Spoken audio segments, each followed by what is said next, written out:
SCP-253, the Cancer Plague. Object Class: Euclid. Special Containment Procedures. At this time, SCP-253 poses a substantial threat to humanity. SCP-253 is to be kept under Biosafety Level 4 protocols at all times. All research is to be conducted at a site where incineration and irradiation protocols can be swiftly enacted that is geographically isolated and does not possess a diverse biosphere. The sterilization protocols shall be enacted following the occurrence of any event on this list. Communications blackout lasting longer than 48 hours. Power disruption lasting longer than 1 minute during any active experiments involving SCP-253. Abnormal rise in average temperatures beyond a change of 6 degrees Celsius or 11 degrees Fahrenheit, or rise in humidity levels to 90% relative humidity. Manifestations of unusual electromagnetic phenomena during testing of SCP-253. At the conclusion of testing, any subjects exposed to SCP-253 are to be disposed of, and the remains are subject to the sterilization protocol. Any researcher leaving the facility is to undergo 2 weeks of mandatory chemotherapy, followed by a 15-day quarantine. Description: SCP-215 is a cluster of undifferentiated human cells matching the physiological traits of cancer. As per cancerous cells, cultured samples of SCP-253 will grow indefinitely if given an adequate source of nutrition. SCP-253 is contagious, able to pass from human to human, as well as to some animal species. SCP-253 is not an airborne contagion, but physical contact with surface neoplasms on infected subjects will spread the plague. The first sign of SCP-253 infection is the emergence of skin lesions, typically dime-sized, 2 cm in diameter, in groups of 3 to 5 at the site of the infection. Within 12 hours after the appearance of the lesions, MRI scans show the development of neoplasms within the brain. At this time, neoplasms do not induce neurological symptoms. Over the next 24 to 48 hours, numerous skin lesions start to emerge and grow in size. These lesions often induce substantial swelling in the surrounding tissue, which can be quite painful for the subject. Often, the pain, if left untreated, leaves many subjects unable to move. Towards the end of the 48-hour period, neoplasms start to emerge in the lymphatic system and neurological symptoms start to manifest. The neurological symptoms of SCP-253 are different for each patient depending on which part of the brain the invasive cells have contaminated, with one exception. Each human patient heretofore exposed to SCP-253 has felt a complete cessation of pain 47 to 49 hours after infection. Other neurological symptoms include inability to focus attention, disorganized speech, memory loss, hallucinations, euphoria, megalomania, inappropriate emotional responses, sociopathy, catatonia. The neoplasms do not seem to respond to radiation, and chemotherapy with high-dose mitoxantrone, irinotecan, and dacarbazine only has minimal effects. Chemotherapy was observed to kill some cells and markedly slow the growth of others, and therefore might be useful for post-exposure prophylaxis, but is ineffective in established disease. If the mass of cancerous cells within a population does not reach a biomass threshold of approximately 1,400 kilograms, the cells will overwhelm the host within 5 days, resulting in death. If not transferred to a new host, the cancer cells will consume any remaining usable biomass of the host's corpse before finally running out of resources and dying. However, if the mass of cancer cells within a population reaches the threshold, electromagnetic phenomena will start to manifest. The sources of these phenomena appear to be the infected hosts, but the mechanism of the EM manipulation is not understood at this time. Furthermore, it appears the EM emanations facilitate some sort of communication between the hosts. Coordinated in some fashion by the neoplasms, the hosts start to act as one entity spread through many bodies. The intelligence of this entity is initially animalistic and reactive. As the intelligence of the Gestalt entity is believed to be based on the remaining brain tissue within the host, it is hypothesized that the entity may be able to achieve human-like intelligence. The events from Incident I.J77.82 appear to support this hypothesis, and research suggests that some of the more unsettling things seen at hospital are manifestations of this intellect. until suitable methods can be created to jam the EM transmissions of the end-stage infection entity, and until efficacious treatment alternatives for the diseases known as cancer enters common usage, the utmost care must be taken with samples of SCP-253. Addenda 253-A. Proposal that SCP-253 be classified as Euclid is pending review of Incident I.J77.82 by the Overseers. 253-B. SCP-253 has been given provisional Euclid classification. Final report on Incident I.J77.82 has been released. Research into the events of Incident I.J77.82 has been approved. 253-C. Research involving approaching the threshold biomass in human subjects has been denied. Decision on request to test threshold biomass in cultured samples pending. 253-D. Use of SCP-500 in experiments with SCP-253 has been denied. 253-E. Use of SCP-427 in experiments with SCP-253 has been approved. Early results are not encouraging. Despite success using 427 to treat other forms of cancer, in this instance 427 appears to induce accelerated growth in both tumorous growths as well as in the patient. Subjects were terminated as they neared the critical threshold for use with 427. Request to take patients beyond the critical threshold is pending. Incident I.J77.82. SCP involved, SCP-253. Preamble. On the Foundation became aware of a significant event leading to the quarantine of an entire hospital under the pretext of an Ebola epidemic. Due to reports of the abnormal electromagnetic phenomena associated with the hospital, the report was transmitted through unofficial channels and eventually made its way to the Foundation. Concerned that other groups might get involved, the Foundation sent to investigate the situation. At 1800 hours, an infiltration squad of the task force entered hospital. Site investigation summary. Examination of the exterior of the hospital showed no abnormal signs. Telescopic examination through windows showed human shapes of indeterminate origin moving through the halls of the hospital. Examination of the electromagnetic spectrum showed the hospital was giving off EM energy. Analysis of the signal showed a pulse of consistent energy lasting between 29.2 seconds and 45.1 seconds. This pulse was followed by a 2.3 to 11.2 second cessation of emission.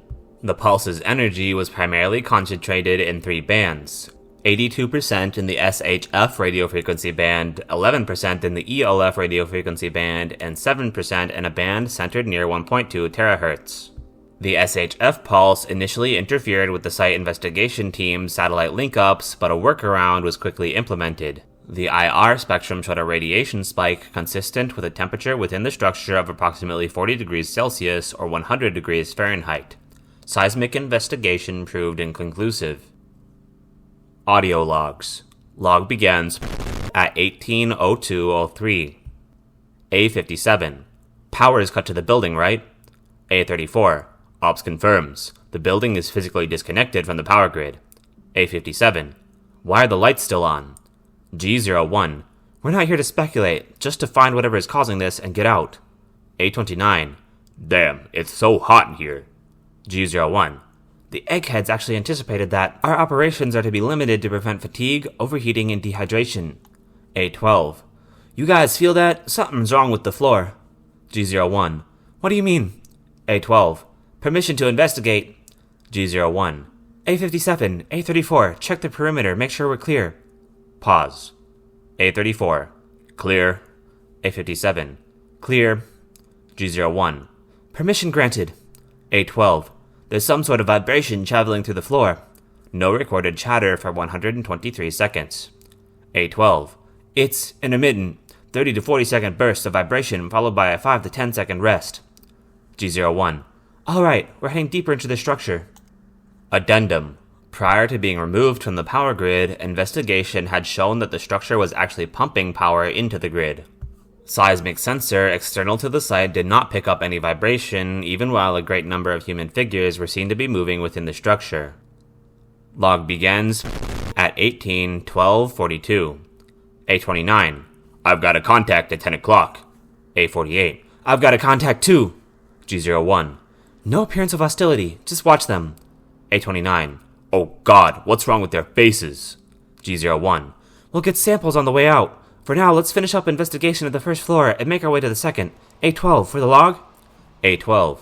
Examination of contacts. Subject appears human with some sort of growths all over them. The contacts are remaining in one spot, but swaying back and forth. The portions of their eyes that I can see that have not been covered by boils only show sclera. G01. A34? Rooms appear empty, in disarray. Some of the beds show some sort of brown fluid covering them. This fluid can also be seen on the floors. A12. It almost seems like the lights above the contacts are brighter. Addendum. Samples were unable to be taken of brown fluid before it was required to destroy and sterilize the site of investigation. Log begins at 18:16:42. G01. We are making our way up the stairs, about to open the doors to the second floor. A34? A deep thump can be heard over the log. A34. The hallways are not lit. It's almost completely dark. Activating flashlight. Oh god! G01. What do you see? A34. They're everywhere. They're filling the hallways. They're making some sort of sound. A deep, hollow moaning can be heard over the log, increasing in intensity. From this point forward, several distortions can be heard on the log. G01. A34. They're moving close. G01. Fall back! A34. Distortions continue in background. G01. Say again, A34. I couldn't hear you over the static. A34. One of them touched me. G01. We'll regroup near the reception desk, A34. You're officially being removed from the mission. A34. Yes, sir. Proceeding to Unknown. G01. Say again? I didn't hear you. Unknown. G01.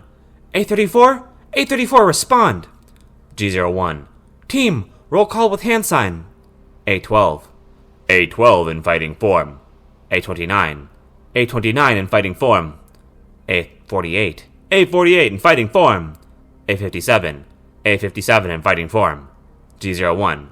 G01 in fighting form. Pause.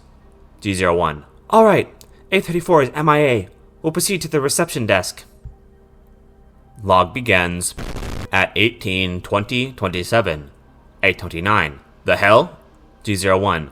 Damn it, A29, if you're going to respond to something, describe it for the log. A12. Reception desk is covered with the brown fluid from before. Words have been spelt out. From the progenitor. Several symbols are present as well, showing signs of intelligence. A48 is photographing. A57. To our 6, they're coming! G01. Defensive positions, can we make it to the door? A57. Several contacts are in the way. They do not appear to be approaching us, displaying the swaying behavior. G01. We'll retreat that way. A12? What's wrong, A12? A12. They've done something to their faces. G01. What are you talking? Oh, Jesus! A48, get a picture of that. A48. That's one way to use a scalpel. Wait a minute, is that a necklace made of teeth? A29. The fuck! Sounds of weapon fire.